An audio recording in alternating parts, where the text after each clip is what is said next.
How long is this heat wave going to last? What disasters have befallen Jo and I on our holidays?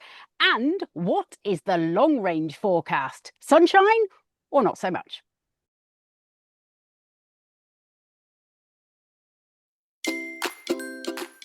Hello and welcome to Square Raindrop. I'm Jo Wheeler. And I'm Steff Gaulter. And I knew you'd be outside today, Steffi. I've been outside. It's just too hot. Sorry, I'm not playing with that kind of heat. Well, talking of playing, I said to my little son, who's obviously on his summer holidays at the moment, come on, let's play a bit of tennis in the garden. There were a couple of rallies and then slightly lacklustre playing. And I did say to him, that's a little bit lacklustre. At which point he asked what that meant, then agreed, said he was too hot and went inside. At least you didn't ask him to spell it. No, because I'm terrible at spelling anyway. Don't tell him, he's only over there. But no, I wouldn't be able to spell it properly either. And peering over your shoulder, there appears to be something that looks blue and watery. I would imagine he'd rather be in there.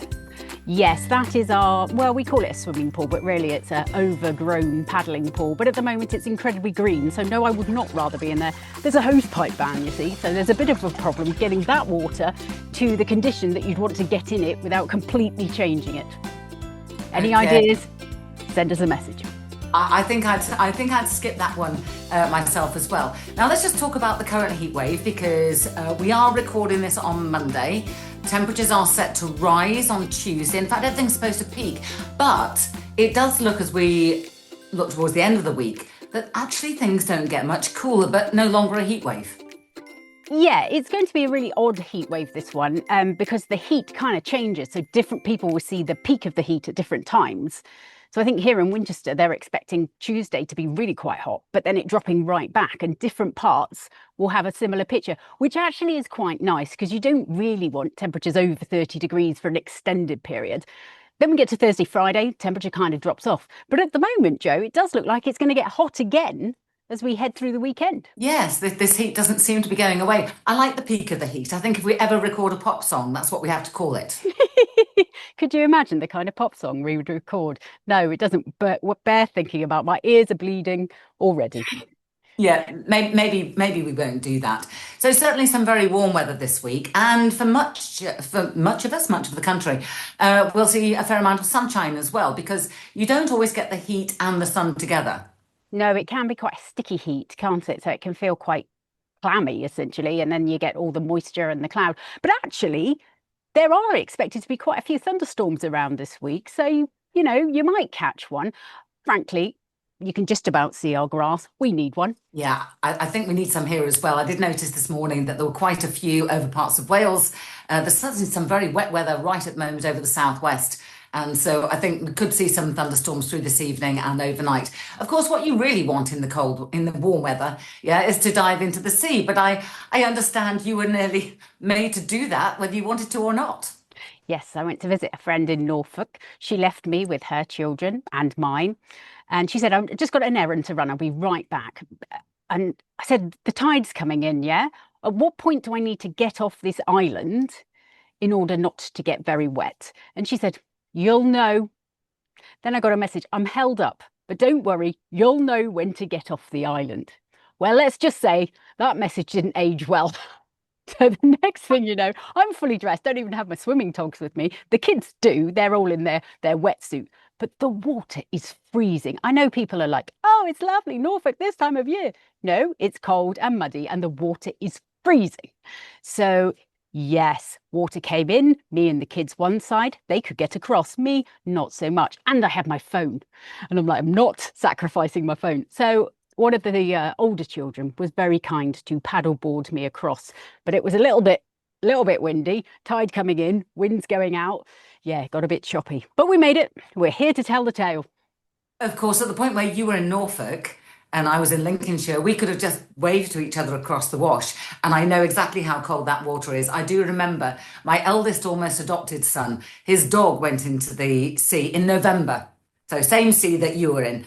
And the dog just kept chasing the ball. And eventually Diggs had to go and chase the dog. And he was about 400 meters out, still walking, probably just off the Norfolk coast, actually.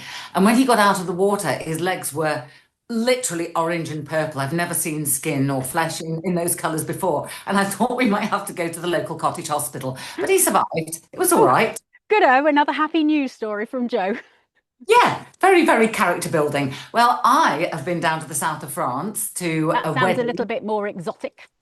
Yes, a wedding in a chateau, which I Ooh, mean, utterly beautiful. I mean, it was, oh, just fairy tale. It really was. Thing was, a lot was made before this journey of the fact it was going to be incredibly hot. And it wasn't. It really no. wasn't. It was quite cloudy and there were some bits and pieces of rain. And there's me. I don't have a long sleeve top with me. Yeah, going, I'm just a little bit chilly now. Hang on, Jo. Jo, what's your job? Yeah, I know, and I wouldn't mind, but I've been advising on the weather for this wedding for weeks, literally weeks, and I knew what it was going to be. It was just because somebody said to me it's going to be warm, and therefore I just took cold, warm weather clothes. But beyond that, I've got to tell you because you know that I'm very fond of my cars. Yeah, I like engines, and so this was driving a BMW X3, 3.2 litre straight six engine. Yeah, 382 brake horsepower. Gosh, could this thing move? Yeah, it was incredible. But of course, it's quite a recent car, and therefore it's got all the self-drive or self-assist things. So if you try and go over the white line on the road without indicating, and of course, being a BMW doesn't have any indicators, you fight with it. Yeah, it literally Yes, a back. few cars do that now. Yeah, and then it won't let you crash into anything either because it just slams the anchors on. So I had to get used to a whole lot of this stuff. But what was funny, because obviously when I talk, because I do weather, I talk with my hands, and you turn the volume down by going like that. Okay. But if you do rock, paper, scissors, it starts trying to take you home. What? Are you Yeah, if sure you this was a car?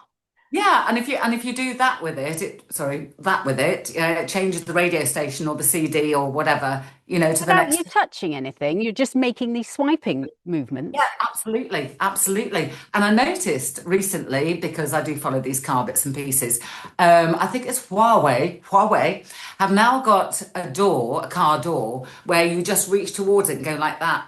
You don't touch it, and the door opens for you. I don't know whether to be impressed or terrified. I'm finding it quite terrifying. Trust me, apart from those two things about going over the white line or, automatic braking, I had everything else switched off. Yeah. And okay, lots of things happened when I was waving my hands around because I was talking. But luckily, and I was terrified when I was left alone in it. I was thinking it doesn't like me. It's suddenly going to start to drive off and take me somewhere weird. So the car was very exciting. The wedding was beautiful, and I've had a bit of a break, so that's all good. Meanwhile, come straight back into this heat wave. Yeah, and are we up to number 3 or 4 this year? We've had quite a few. Depends where you are.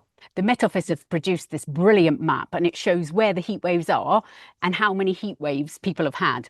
Now, there are some very unlucky people that are white, and that white colour means not a sausage, not a single heat wave so far this year. And if you think about the amount of media coverage that there's been on heat waves this year, imagine if you hadn't seen one. I think you'd feel a little shortchanged. Oh, yes, very definitely so. And of course, there's been a lot of talk this week as well about the heat over Europe because their temperatures are frankly ridiculous, hitting the 40s and above, and we can do without that, thanks. Yes. Keep your warm air. Do you remember Frances Wilson that we used to work with? I remember Francis Wilson, more degrees than a thermometer. Yes. And do you remember what he used to say about Seville? No, I don't. The oven of Spain. So my very Um, sensible sister has decided to go on a holiday this weekend. Guess where she is? has she gone to Seville? She has. You did really well to guess that. So she's gone to Seville and she's surprised it's hot. And I'm like, did you not listen? Did you not pay attention in class? Oven of Spain. Yep. Okay. Well, perhaps Francis is out in Mahon even as we speak because that's one of his favoured spots, isn't it? It is, bless him. We should get in touch, see if we can drag him on. Oh, absolutely. Yeah, we'd love to have Francis on. But in the meantime, so we're sitting here on a Monday. We know the temperatures are going to stay fairly high for the rest of the week, but the actual forecast is change, change, change. I was looking at the long range on Saturday morning, at which point it looked as though, and this is using WX charts, who are usually pretty good. They're using the GFS model, the American model. Um, It looked like the end of August was going to be quite unsettled and rainy, whereas with the Met Office, the forecast projections have been mostly for high pressure, and now it seems to have all changed again.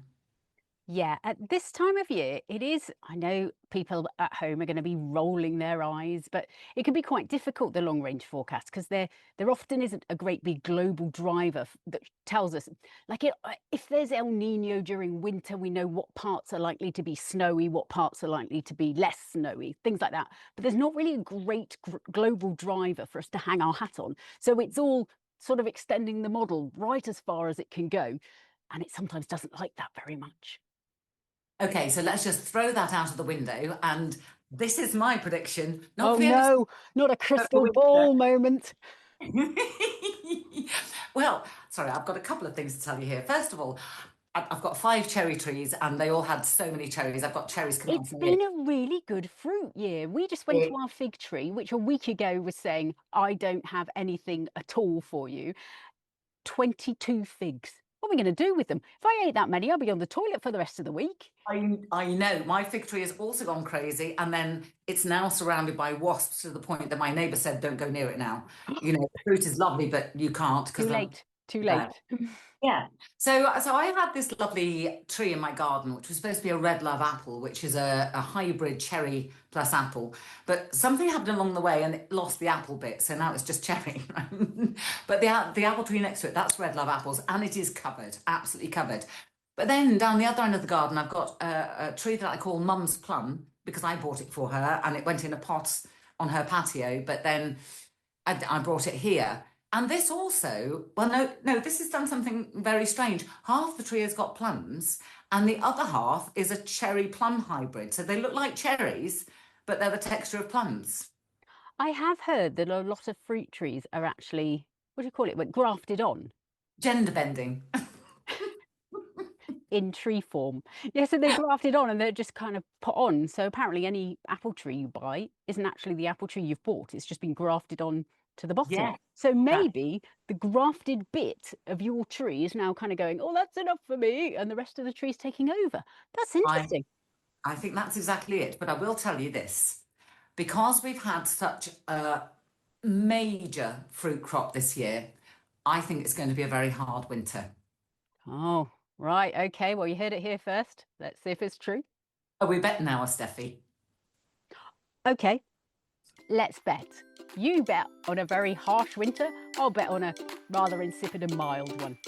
Okay, a Mars bar. Okay, done.